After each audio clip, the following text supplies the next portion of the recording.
Okay, greetings. I see people are starting to come in. It's 2:30, 2:31, 2:32. Anyway, oh, hi, Patty. How are you? Haven't talked to you for a while. Hope all is well in your world. Hi, Judy. All right. We're going to have some fun today making stack rings. Hey, Wendy. Okay, we're starting to get people in here. That's great. And I will go ahead and get started. Uh, Hopefully you guys are seeing and hearing me okay. I'm going to face the camera down and I'll show you some of the rings that we're going to be making today. Just a couple. There's a few others we're not making today, but we can maybe do another session like this, adding some little embellishments to them.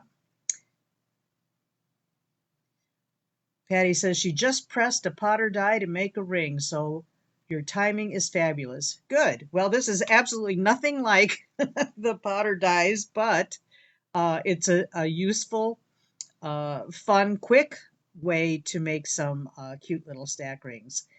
So hopefully you'll get something out of it, Patty. Hi, Suzanne. Hi, Pat. Okay. All right. So let's get started here. These, like I said, these are some of the rings that I make. They're stack rings. They're narrow. They're not a big ring. I actually prefer wearing a thinner ring and maybe multiples like this because they feel better on my fat fingers. When I bend my hand, when I have a wide band ring on there, it seems to pinch my skin a little bit. But when you have the rings that are separate, they kind of move with you. So at least that's my take on it. So I really like them. Um, they have some useful purpose. Uh, anyway, there are different textures that I'm going to use on them. You don't see a whole lot of the actual design that I stamp from or pound with my texture hammer, but it does give enough uh, texture on there to make them interesting. Now, I am going to do this little flower ring today just to show you how to solder on a little embellishment like this. But there are other, embellishments that you could put on. There's a variety of them actually, but these little these preformed cab bezels are a nice addition with a little 3 or 4 millimeter stone. And they're also, you could put a tube setting on them, a small tube setting. So there are other options that you can do. And there's other solderable elements that you could put on there. There's, like on my ring that I'm wearing, you could just do a silver ball, a fine silver ball, and add that on there too, or add several of the little cab bezels on there too. Okay, maybe I'm too close with the camera. That looks almost kind of fuzzy. All right. So, this is using fine silver wire. You can make them with sterling, but I just find them to be so much easier using the fine silver. I really like it a lot. Um, you don't have to have any pickle unless you are soldering little embellishments on there. Then you will have to pickle them um, because the solder paste or the solder uh, will need that. So okay, so let's get started making some. Oh, there's a bead under here. Interesting. Okay, I'll move this out of the way. With the fine silver, you make the rings 2 sizes smaller than you would traditionally, okay, if you're using sterling, because it stretches a lot as you're working with it. If you're stamping on it, it stretches, it moves that metal. So you want to make it 2 sizes smaller than what you actually need. Let's see. What I'm using is for measuring the wire is it looks like a little belt. This is a ring sizer, little plastic thing, and it's got an arrow on this one end, and then it's got the ring sizes on the band here. And you would firstly measure your finger, the fingers that you want to make the rings for, like that, and set it to, to fit that ring, to fit that finger, the right size. You don't want it too tight, you don't want it too loose. Okay, so whatever number, if I needed a size 9 for this finger, I would set it to 9. I would have size 9. But when I cut my silver, I'll cut it at 7. So it's 2 sizes smaller to allow for that stretching when I add the design. Okay. All right, let's see. Hi, Carrie. Patty's asking, all the rings are the same size and the embellishments ride above it? Yes, yes. If I'm understanding you correctly. Yeah, you size your ring, you make it to fit your finger, and then you solder on the elements that you want. Hi, Jamie. Okay, so I'm going to lower the camera again, and I will show you. We'll get started on making a ring.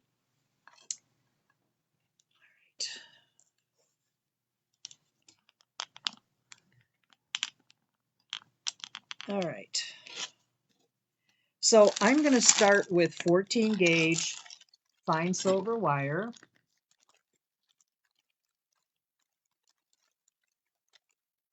And you can also make them in 12 gauge. You can make them in, I would say, nothing. 16 is a little thin, but you can make them in 16 if you wanted. I wouldn't go any smaller than that, though. And it seems like the thicker they are, too, it doesn't seem like there's that much difference. It's just, let me see here, to get back to one of these. This one was a 12 gauge wire as opposed to a 14 gauge wire. So it's a little bit thicker, if you can see. Hopefully you can tell the difference in there. The 12 gauge and the 14 gauge. So it's just a matter of what you want to use. It's just slightly wider when you when you're done with it. To compare the sizes, put it that way, is just this one, the 12 gauge is just slightly thicker than the 14 gauge. Okay. All right. So I have my Sharpie marker. I have my 14 gauge wire here. And I am going to cut off, where's my cutters? Here they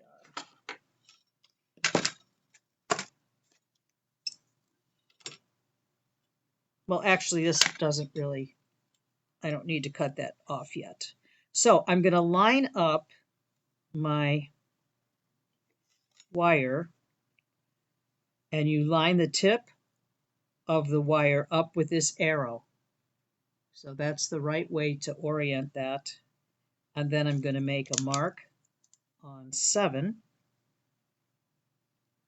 because that's what I want to end, that's what I need to make the size 9. And then I'm going to cut off that piece.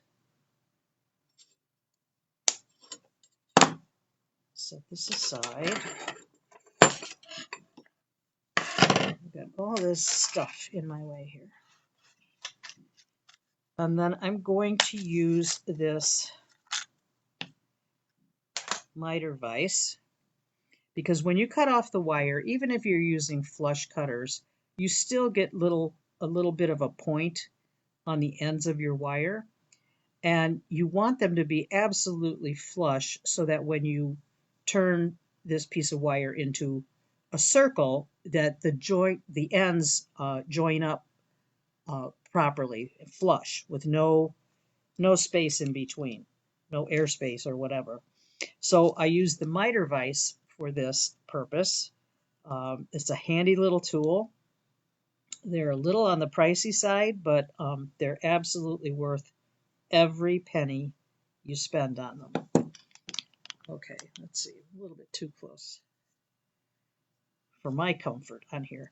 There is a little block on here, a little like a stop, I guess you'd call it.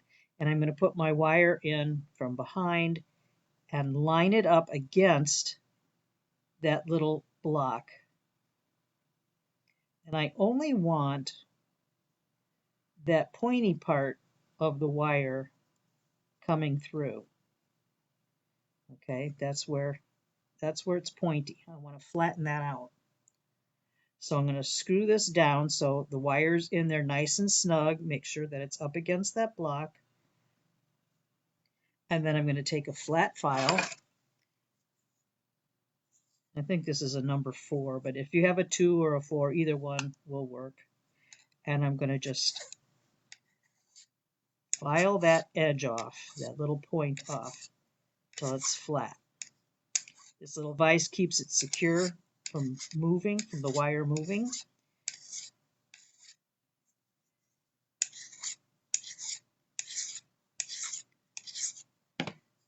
Okay, and now I can see it's nice and smooth. There's no point sticking up.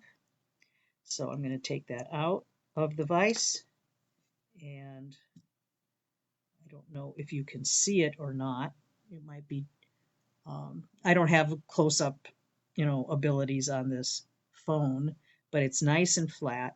So now I'm going to turn around the other end and put that also the same way up against that little block.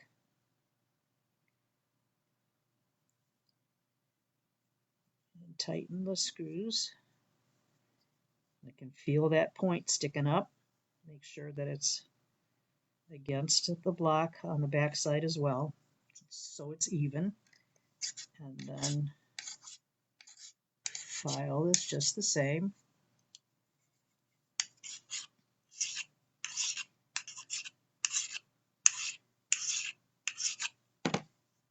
And there, that's nice and flat too. Okay.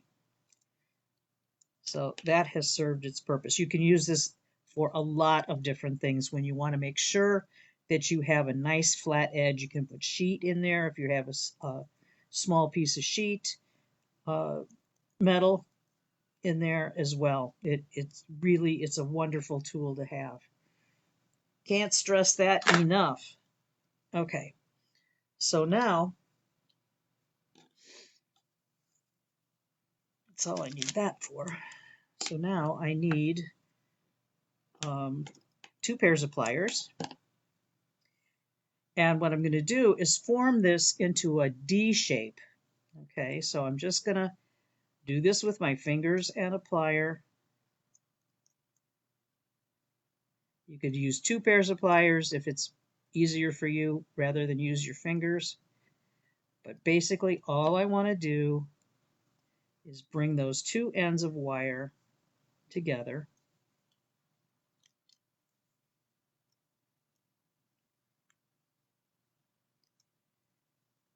You want them nice and snug and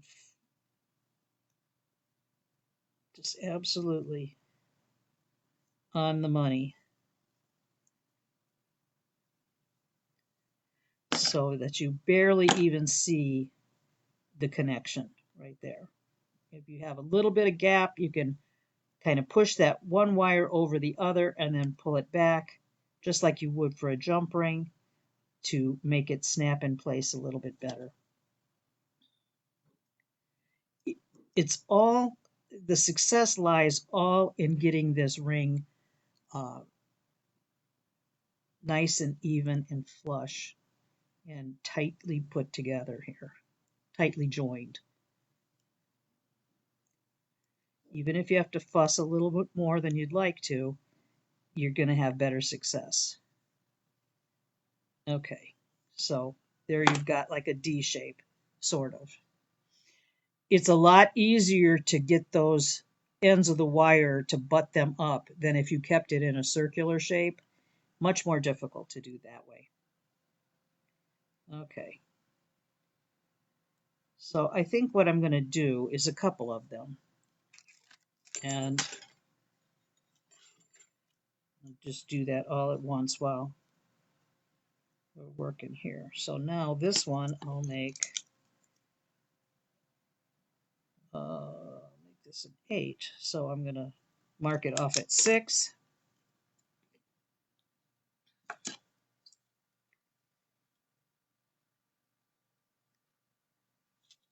Cut that off.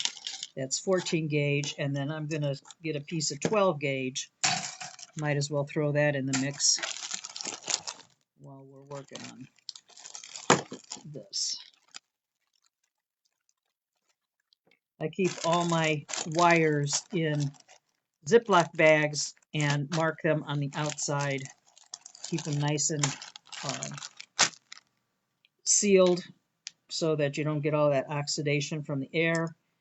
And although that's all cleanable, but it keeps it nice. And then I put all my fine silver wire in one bag, individually marked, and then my sterling is in another bag. All right, so this is the 12 gauge wire. And we'll make this one, let's see. Oh, let's see. We'll make this one, we'll do the same thing. We'll do a 7 for a 9. I'm cutting at the back of my flush cutters. But even so, they're called flush cutters. There's always a little bit of a point on there. So that's why the miter vise really comes in handy for that. All right, just put that away. So let's get that back here. Line this up. That way I'll solder them all at the same time.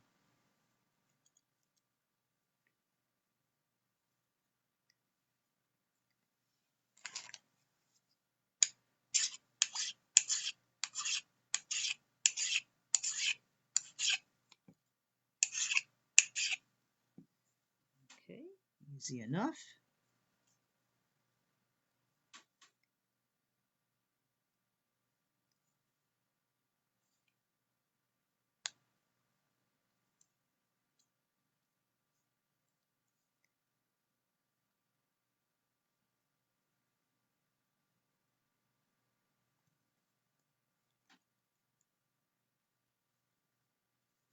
Alrighty.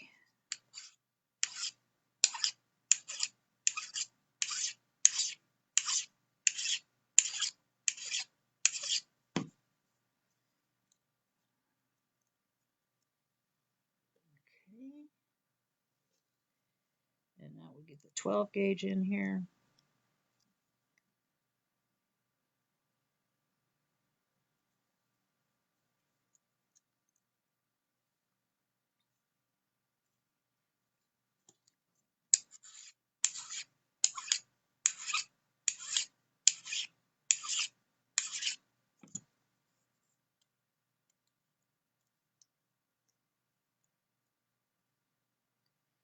Are you guys familiar with this miter vise?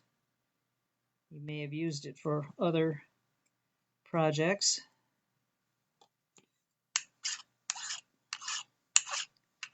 I always like when I discover new tools that I didn't know anything about. This one I've known for a while, but sometimes if you're new to this would be a real eye-opener because it's just a wonderful tool. I think they're like between 50 and 70 bucks, something like that, but well worth it. Okay, there we go. Okay, so I have two more that we can solder when it's time. You don't have to worry at all about the shape other than getting it into a D at this point. It's all very fixable as far as getting the shape proper after they're soldered.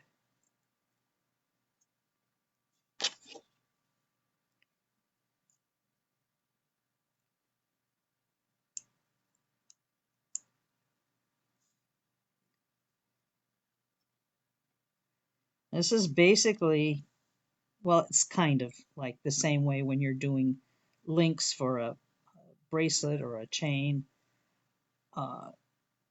Same principle as far as soldering them. It's basically fusing them together more so than soldering it, but because we're not using solder, but that's the terminology for it, so it can be confusing sometimes.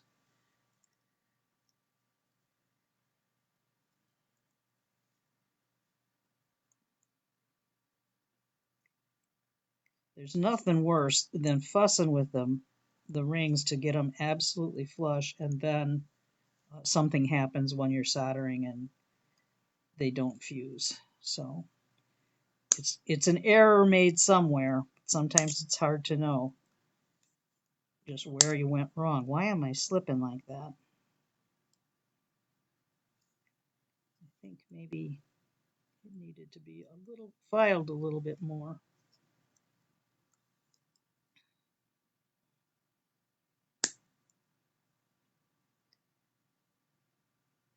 Oh, I know why, because I'm using half round pliers. I think that is not giving me the right grip. Or not. All right, well, we're going to go with that.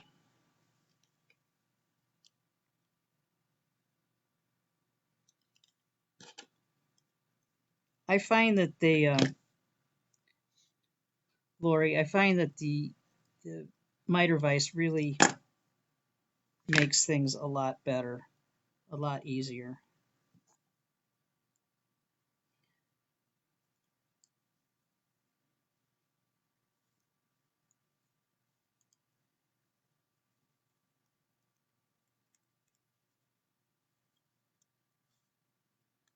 This 12 gauge is just a little bit more difficult to work with. Not difficult, but it's thicker, so it's takes a little bit more muscle to get them together. Okay, so I've got 3 of them there that I'm gonna solder, and we'll just move over here a little bit.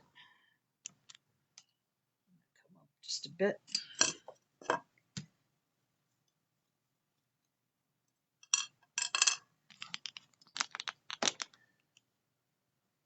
All right. So I've got quench water by me, little bowl.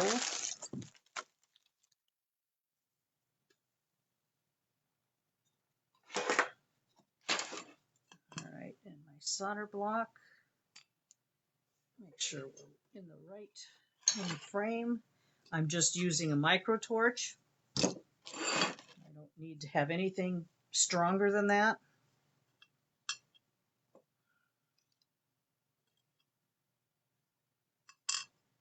All right.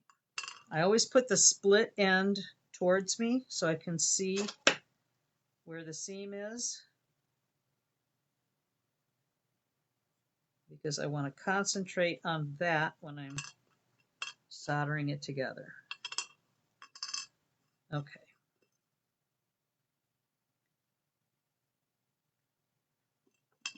All right, so I've got that. Where's my tweezers? Do I have tweezers? No, I don't have tweezers, but I'm going to just use my pliers to pick it up once it's soldered. All right. So if you're new to this, don't know anything about fusing the silver, I'm going to circulate the heat, have my flame go around the circle so it's evenly heated. The color kind of shifts a little bit. The silver turns a little bit whitish as you're heating it up. And then as it gets hot, it starts to turn kind of a silvery, slick looking. When you get to that stage, that's when it's going to fuse together, and you don't want to go any further or you're going to have a puddle.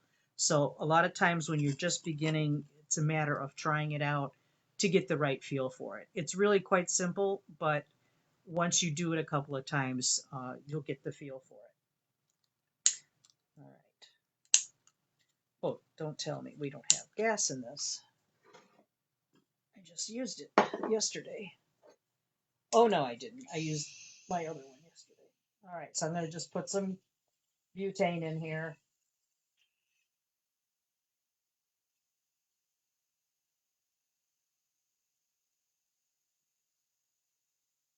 I keep a butane can nearby, but not close enough to cause any problems. All right, so now we've got a flame.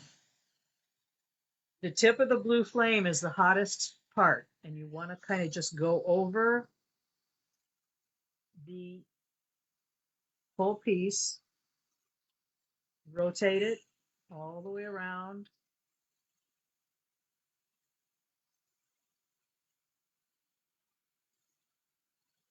Keep your flame circulating.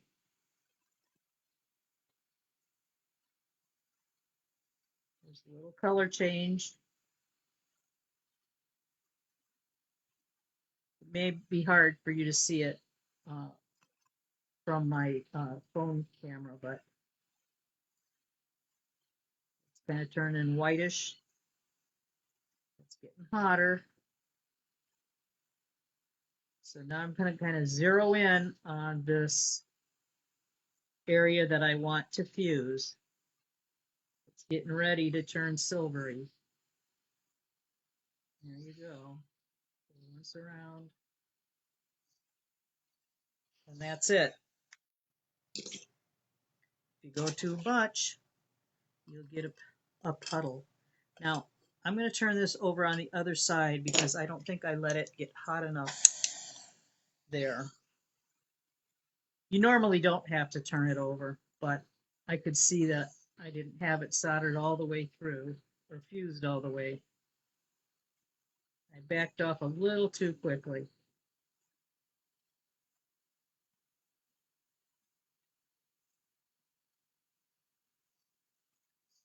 There we go. Okay. Why don't I have tweezers here? Okay, now I'm going to quench it.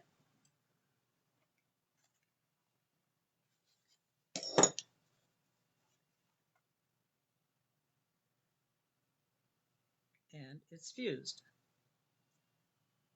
Okay, so we'll do the next one.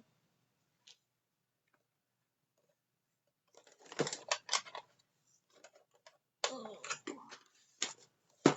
All right. So we'll move this one over. Remember, the soldering board is hot, so be careful.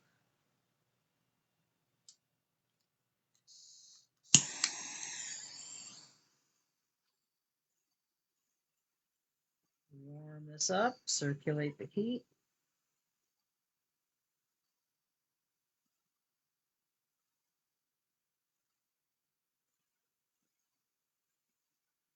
Can you guys see this well enough? I hope you can. It's turning kind of whitish now, the silver.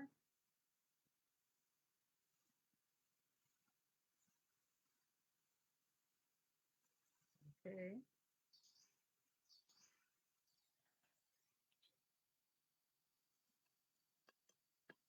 Just want to make sure that I've got it fused all the way through.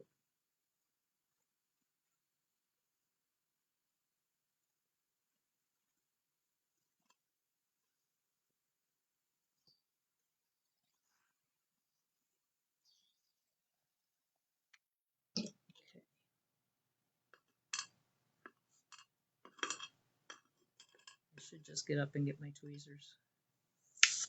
Ugh, okay. All right. Now the 12 gauge.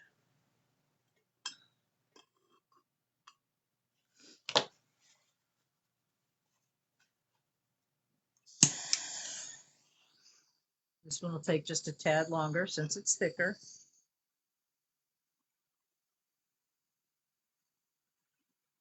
Circulate that heat.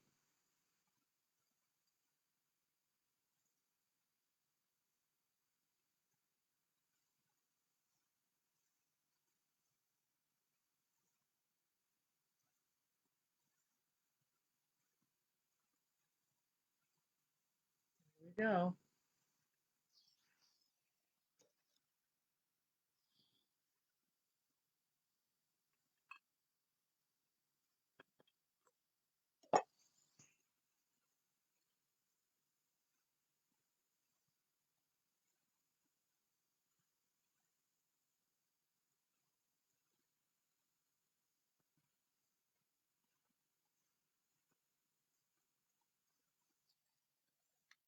Okay.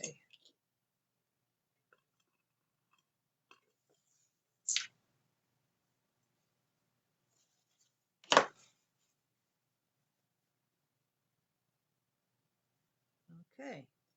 All right. So now I'm going to move this stuff a little bit.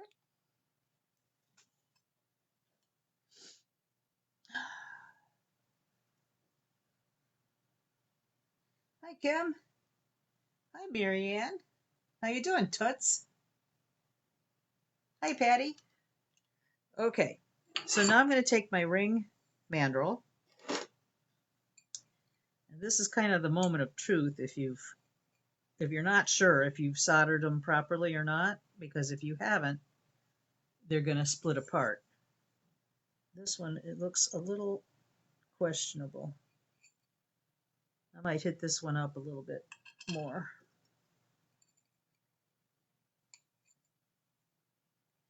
Okay, so you slide that down as far as you can.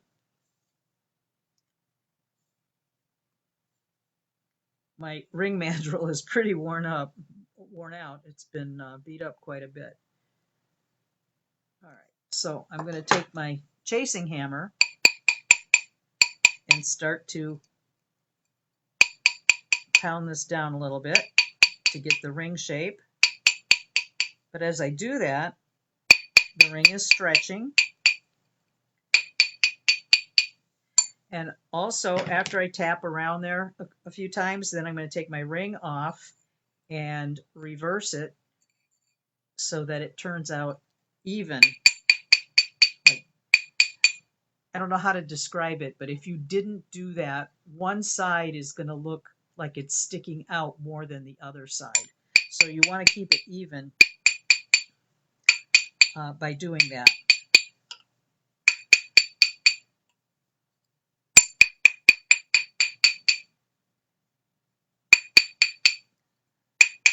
You just do that periodically. If your ring starts to get real wonky, like wavy, the thing to do with that is just take it off the mandrel. Just take it off the mandrel and give it a few whacks with the chasing hammer. And that'll straighten that all out. Okay, so we are down to about a 6.5 right now. And I'm going to take the ball peen end of the hammer and I'm going to start to just texture it with that. It gives a nice sparkly kind of design. The light catches it real nice.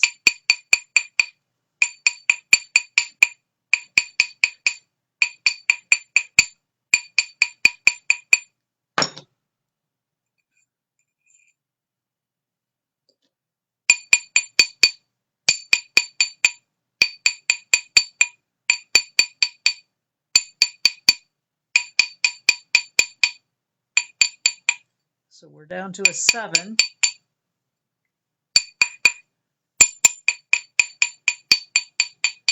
And you could stop at this point if you wanted to. If you wanted to leave the ring smaller.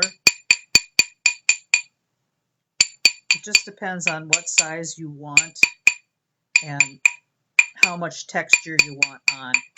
The thing, it really stretches it out a lot doing this. But also, if I want to put a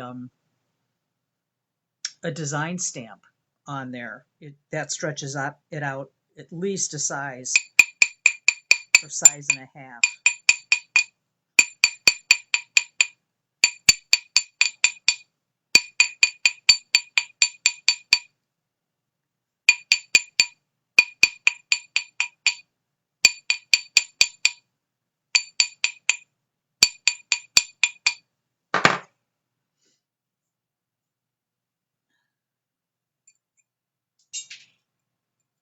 Oh, I just dropped something. I don't know what I dropped, but I heard it.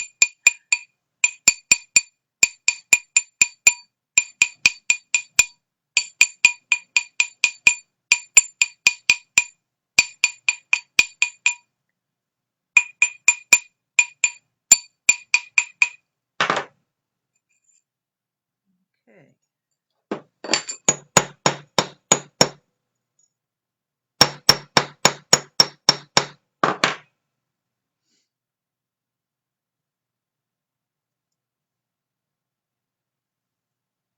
That actually is a good fit. Okay, so you could leave it like like this. Once you get it to the size that you want, you could leave it with this um, textured look from the ball peen hammer, or you could do other uh, things with it too. All right, let me show you this. You can also use for another option for your texturing. You could use one of these. Gosh, I don't even remember what you call this kind of hammer, but it's a texture hammer. It makes little fine lines, and that's an interesting little design on your ring too. It's just all these little straight lines.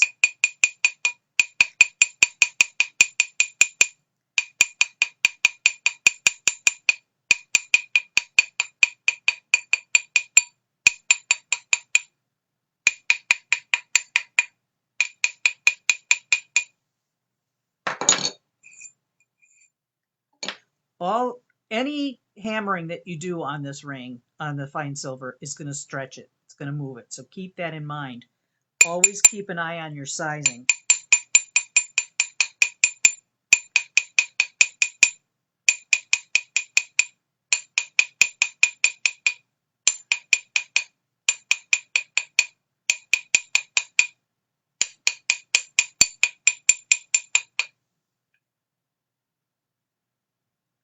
It's really pretty. All these little lines catch the light. This is a 7.5 now.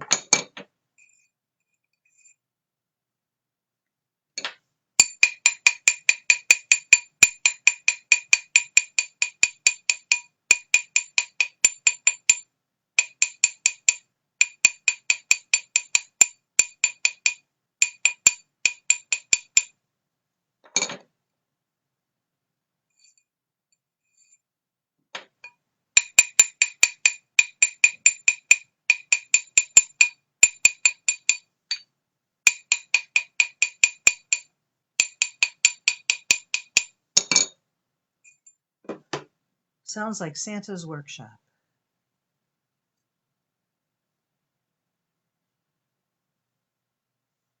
Yep, that'll work for me. All right, so this one's got little lines in it. I don't know. I hope you can see it okay.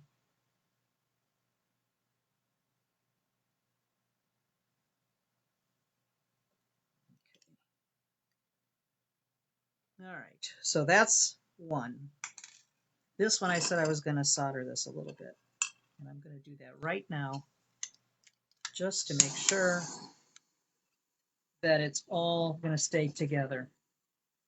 If you are pounding, tapping on your ring and it splits apart, stop immediately, because the more you keep pounding it, the more it's going to stretch um, open. I don't know how to describe this either.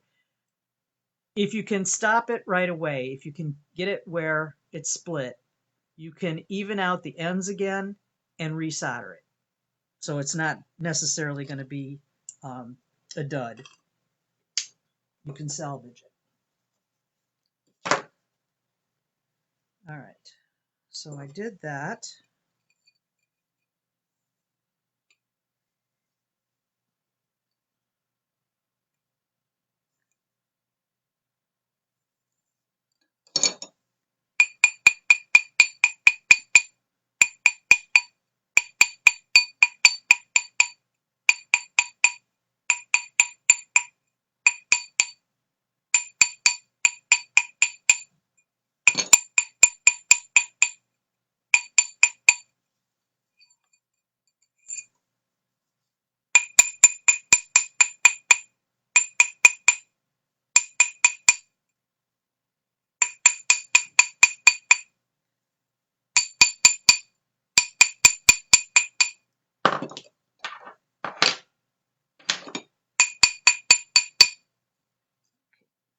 I was using the flat end of the chasing hammer, the chasing part. Um, and I'm now going to use the ball peen end like I did initially in the other ring.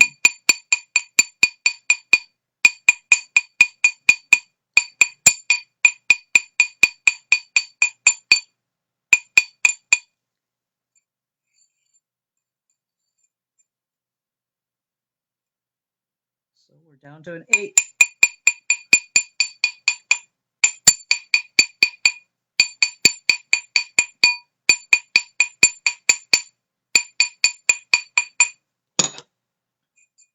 Flatten that out a little bit. And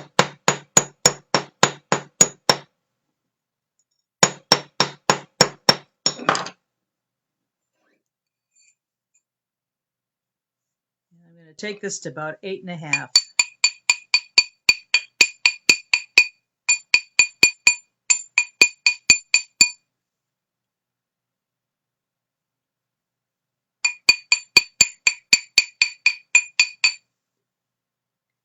And there we are. Okay.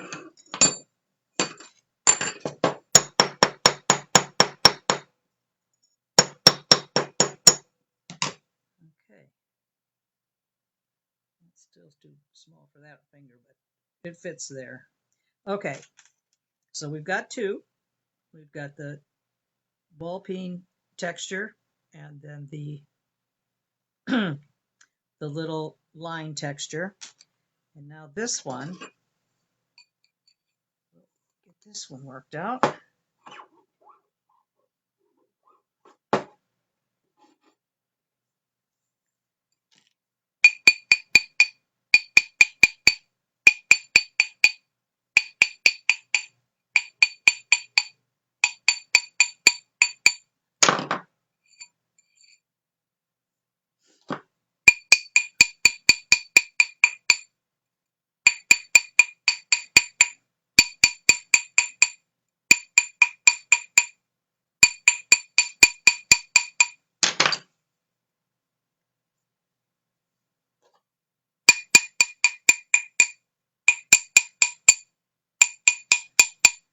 This one's the 12 gauge. This one I'm going to use the metal stamps on, so you can see how I do that.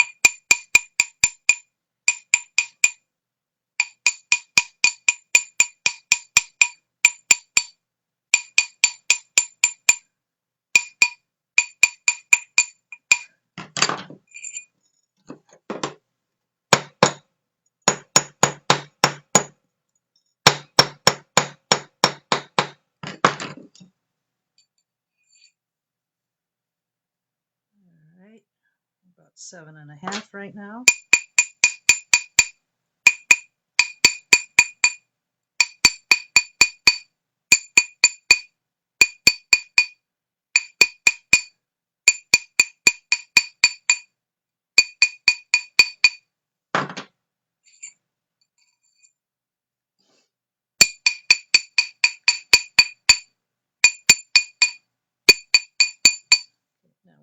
8.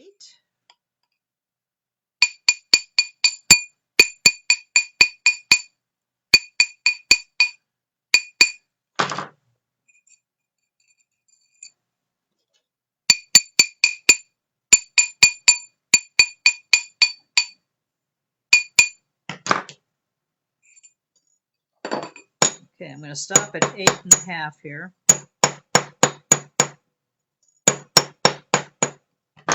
Okay. So 8.5.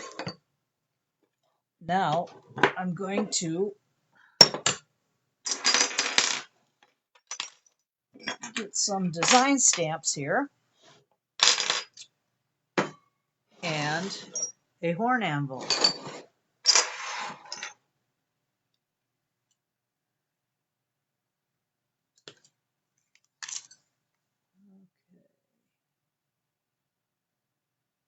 Hi, Suni. Yes, Patty, this is a frets. This is a frets. They do make, oh, I can't think of the name of the brand. Um, they are similar, but not quite the same, at a much lower cost. I do have a set of those as well.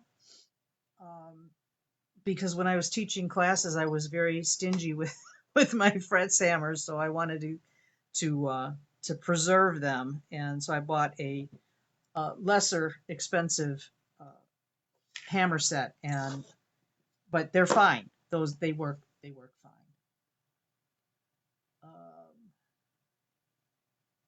And yes, it's very therapeutic. It's pounding. It's pounding. It's pounding out your frustrations or anxieties. Um, okay, so I have a variety of different metal design stamps, and it really doesn't matter much as far as which you pick, because you're only going to get a very small portion of that design on the narrowness of this band. So I don't stress too much over it. My current favorite right now is these are by Mish Barlow. These are like a little star. I've got a couple of different sizes of them, and I just really like the way that they make the metal sparkle when the light hits them. These little designs, very cute. Um, I have several of her stamps that are really nice, but like even if you took something that, I don't know if you can really see this up close, you're only going to get a small portion of that design, but it's nice. They make nice textures, so um, you don't have to stress too much over which one you pick out. The thing with this, though, with using a horn anvil, I don't know of any other way to do it. This is just how I do it. Um, and you have to hold on to your ring, and you also have to hold on to your stamp. So, it's kind of, you have to find that,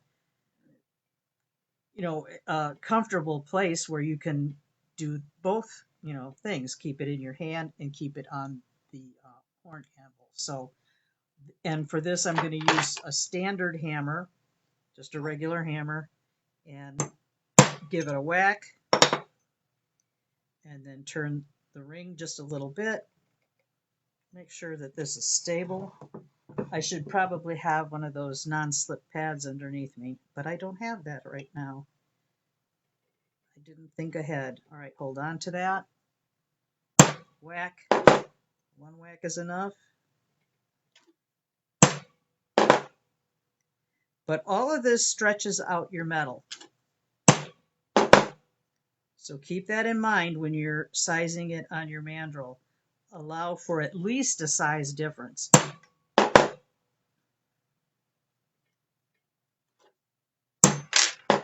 Slipped.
Almost there.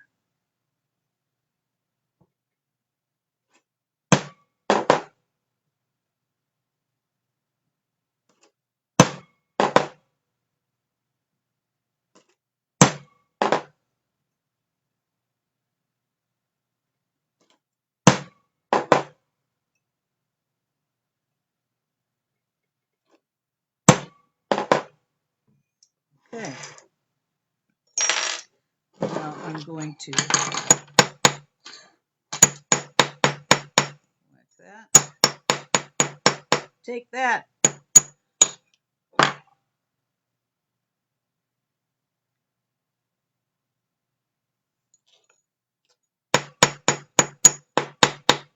Whacking it with that stamp all the way around kind of pushes out the metal just a little bit, and that's why if you just tap it down with the chasing hammer, that'll smooth that all out. So I don't know if you can see that well or not, but it's just textured nicely. And let's see here. It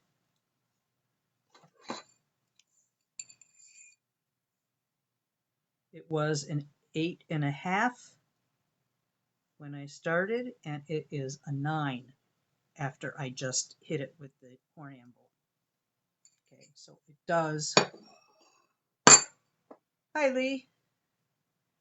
Yes, I did. Round wire. Sorry, I didn't mention that, I don't think. But yeah, it's round wire. So it's got a nice texture on it. Those are the 3 that just made. And now I'm going to solder on a little daisy on one of these. Okay.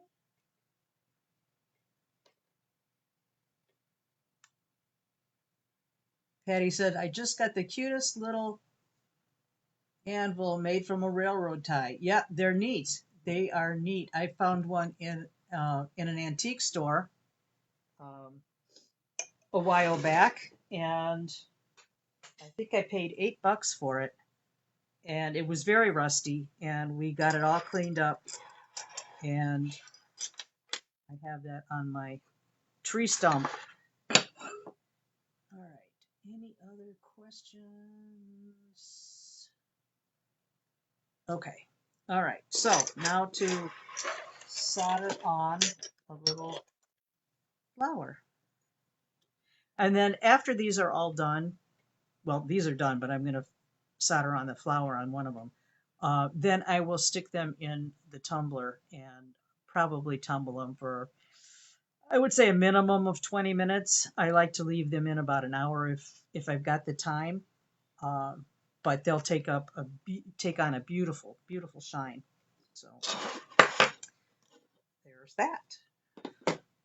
And like I said, I like to wear multiples. I think they feel better, and at least for me. And you can have lots of variety. You can make them for your pinky. You can make them for all your fingers. You can make them for your toes. Just depends on what you want. Okay. Now, to add on my flower,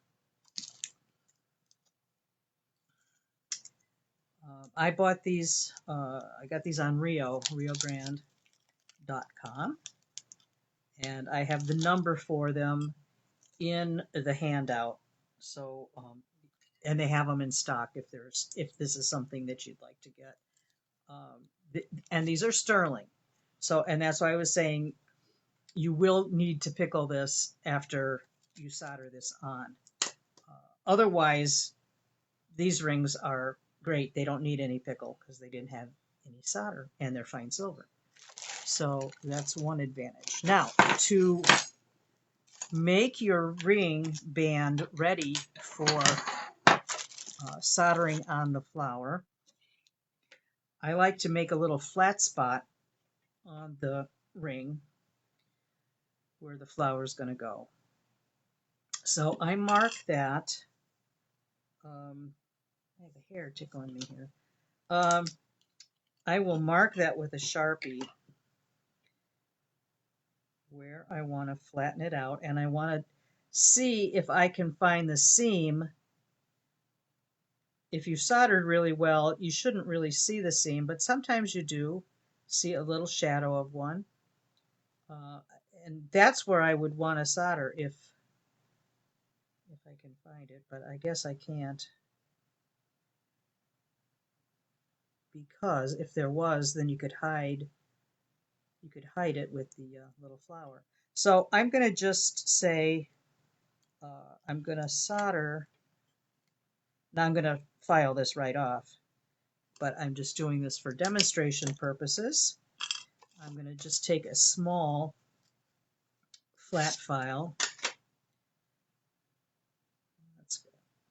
That's an angled one.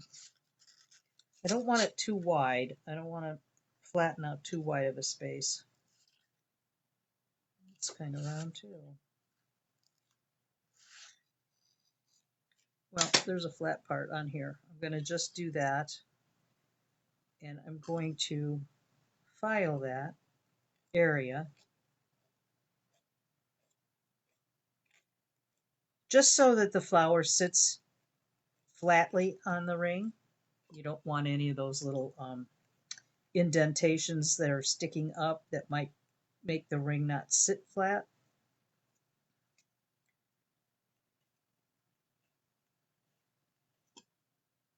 You don't have to take a lot, just flatten it out a little bit.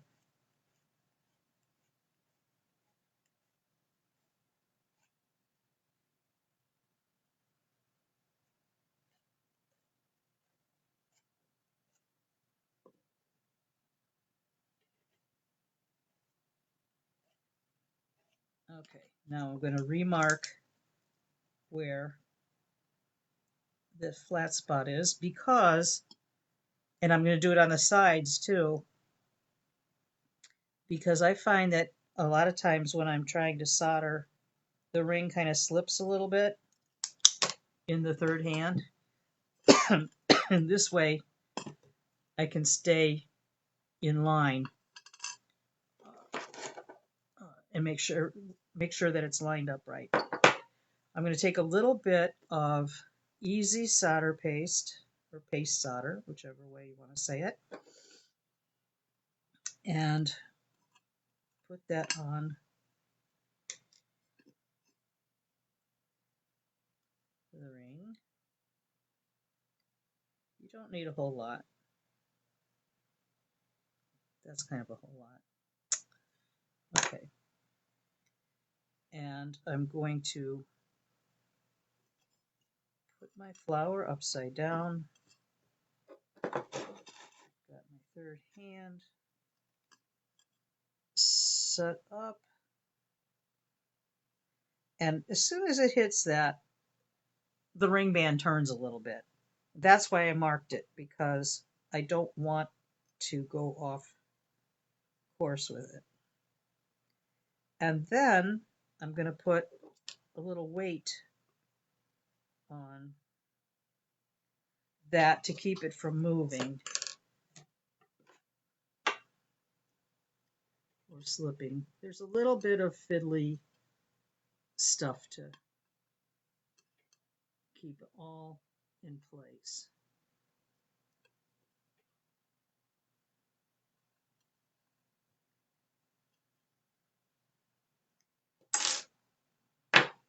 Just bear with me here. Am I in the frame? I hope I am.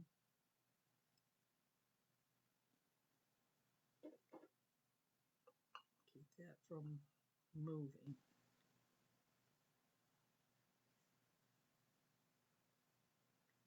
It's better to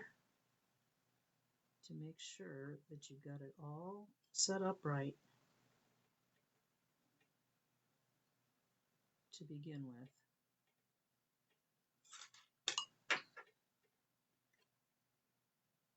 Like the saying, measure twice, cut once. I think that's how it goes.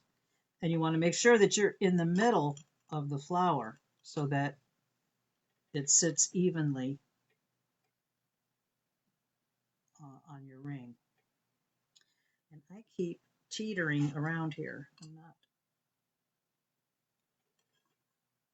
quite right here.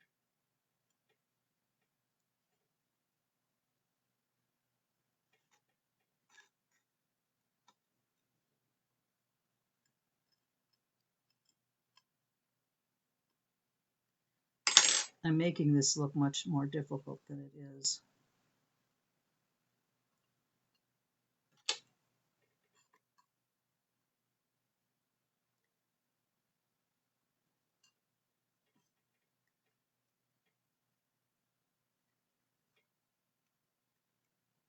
Don't have my third hands centered right. Duh.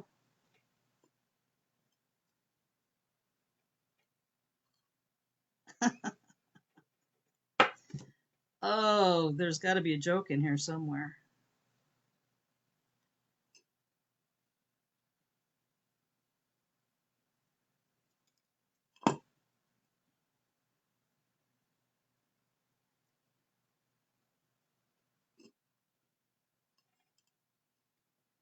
How come is it when you're live you have these issues, and when you're not, it all works out just fine? Well, not always, but at least not in my world.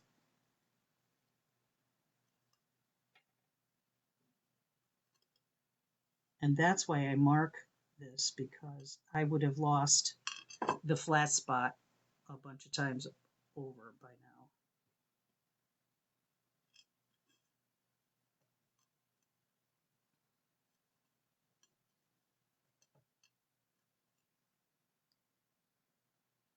Come on.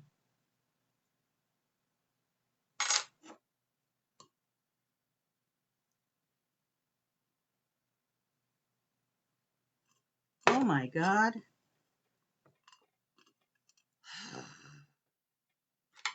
This is not that difficult, folks. I don't know why this is being a pain in the butt right now. Do I not have this set up here right?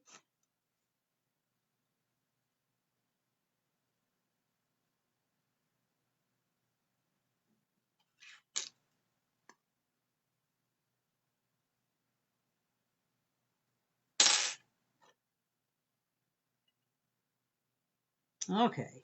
Jeez. Jeez Louise. All right.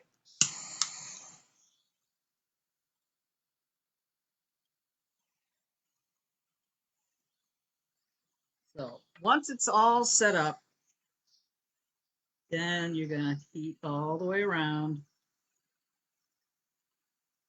Paste solder is going to smoke a little bit. It just does that. So don't worry about that. It's over momentarily.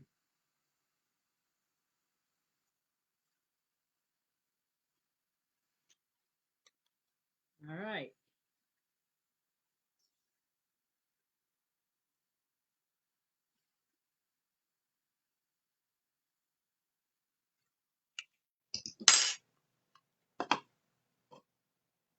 The ring is on, or the flour is on.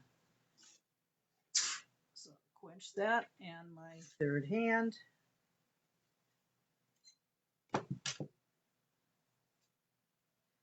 And because the flour is sterling, it turns dark when you torch it. So that's going to have to go in the pickle and get all cleaned up.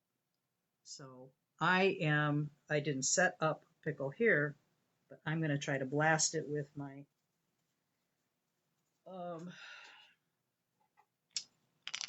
flex shaft, just to get some of the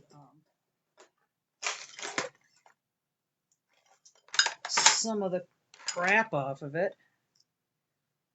Let me do that here.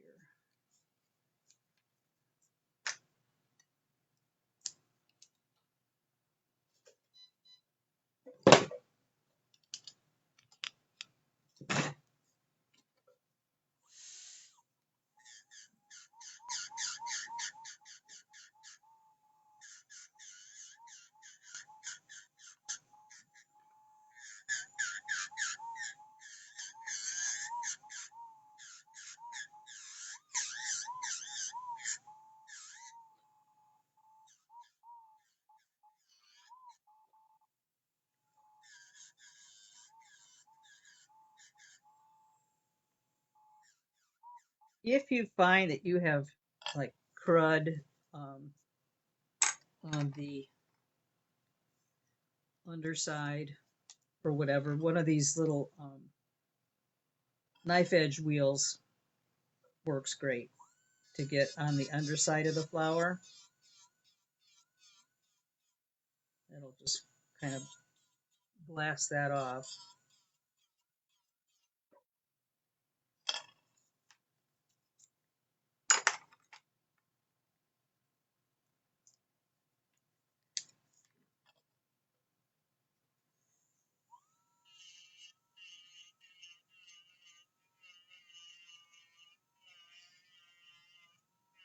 There, I just got the fire scale off, but I would still stick it in the pickle after the fact, just to make sure that it's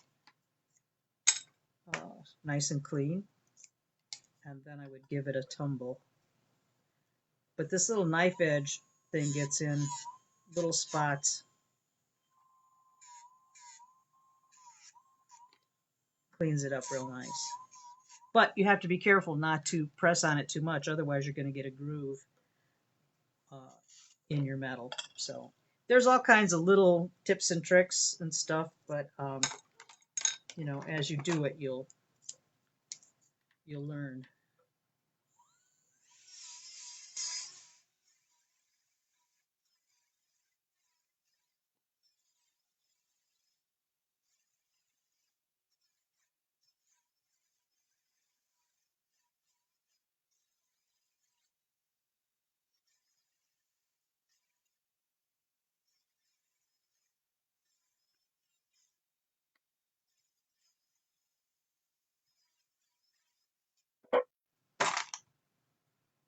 Okay, so that's pretty presentable for right now.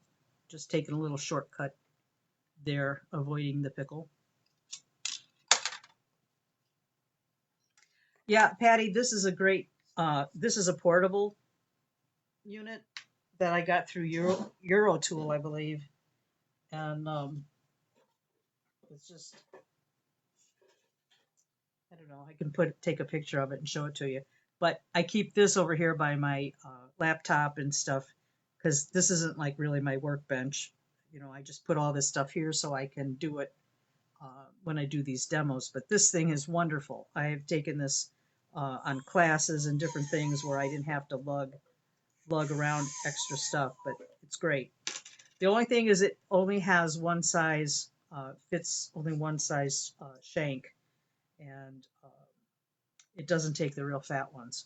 So there are, I can't, I think this is a 3/32. I'm not really sure, but it works good. Okay. Yeah, Judy, sadly, sadly, when you watch me, you, you most almost always, see some kind of blunder and then hopefully figure out how to fix it. I mean, it's unrealistic, at least, to me, that everything works out every time. It just doesn't. And that should have never taken that long to have me attach this little flower. I don't know, who knows? Who can say why stuff happens the way it does? But it does. So, okay. So that's a little insight in how to make stack rings. And then you can get into the other aspect of adding cabochon, little bezel cups and cabochons, or tube settings, or just a silver ball. If you want, I can do a demo on that part uh, where, we add all these little embellishments. We can do that as a demo too. So that's always an option for future demos. And I don't know. I mean, I just think that these are really fun. They've been very good sellers when I do shows. Um, if you're going to stack, and have different embellishments and stuff, you want to take into consideration how they're going to lay next to each other and how you mount the little embellishments so they kind of nest. So lots of little things to do. Um, yeah, maybe the next demo I can do that. Just kind of expand on this. I can't believe I've been doing these demos for nearly 5 years and I never did this one. It I don't know why. I look back on all my YouTube videos and trying to see like when if I did this and when I did it and I couldn't find one. So I don't know why. It just kind of spaced that out. So anyway, but we've got it now and we can expand on it next time if you want. So I'll clean these up. I'll get them polished up, put them in the tumbler, and then I'll take a picture of them and put it on the group page. I have a handout as normal. That'll be coming out just a little bit. Have that out. And I was wondering too, maybe for a future demo, I wore this bracelet because I don't think I did this one either. This is it's all sterling, and but maybe I did. I have to look again. With a lampwork bead, actually 3 lampwork beads, and it does seem familiar that I might have done that, but I'm going to have to look again and make it adjustable. All these little different things that you can make. So that's an option. If I haven't done it, I'm going to have to look that up and see because I'm always trying to find something different and something new to present to you guys. So oh, I wanted to say too, I just got this today. I got Roxanne O'Brien's second book on coloring on metal, and I'm I look forward to diving in here and looking at this. I have done a demo on coloring on copper with pencil, with colored pencil, um, but she's got some really good things in here, so I'm going to check that out. I just wanted to do a shout out to Roxanne because she's in our group, and I just wanted to let her know I got it today too. Signed copy.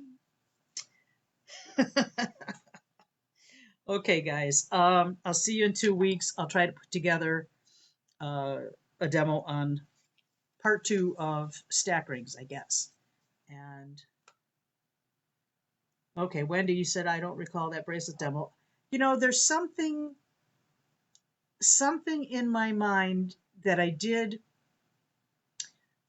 a focal lampwork bead and side beads for, maybe it was a project or something, maybe not a demo, maybe it was a project. But anyway, I'll look into that, and because that might be a good one too. So, all right, guys, thanks for being with me. I always enjoy it when you're here with me. Makes it a lot more fun for me, and hopefully for you too. And hope you learned something good.